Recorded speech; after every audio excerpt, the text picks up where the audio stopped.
My prediction for the pandemic is no, we're not out of the woods yet. I've been saying since the start that I think this thing was going to take 3 years.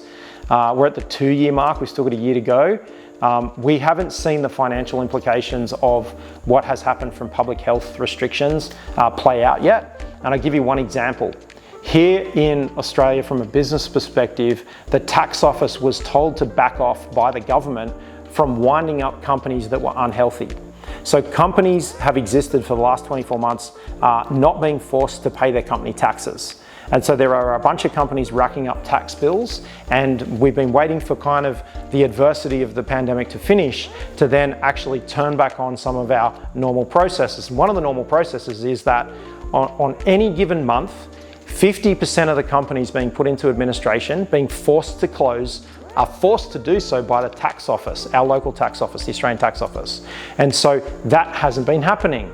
Now, if that hasn't been happening in Australia, it's going to be the same public service approach in the UK and in the United States, so the IRS and the tax office in the UK.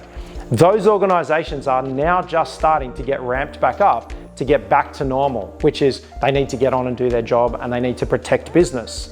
So there's been a bunch of businesses operating not paying their tax bill, and those businesses have been given an unfair advantage, and it's the government's responsibility to make sure there's fair economic advantage, and one of the things is to make sure they wind up unhealthy companies. So I think we're going to see at least a year, if not 2 years, of entrepreneurs and business owners that have been running unhealthy companies and not paying their taxes basically being called to account and being sent into bankruptcy. And that is going to have trickle-on effects for the supply chain in industries. The first place to watch is the construction industry, and we're already seeing that happening.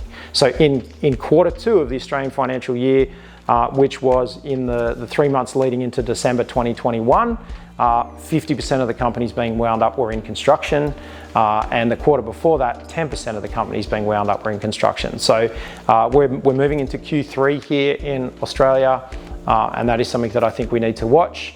We need to watch really carefully what's happening in construction, and construction is always the first industry to collapse. And there's a lot of commentators tipping that the S&P 500, the ASX 200, that those companies have topped out in the market, and the hyperactivity in the markets actually slowed down in February 21.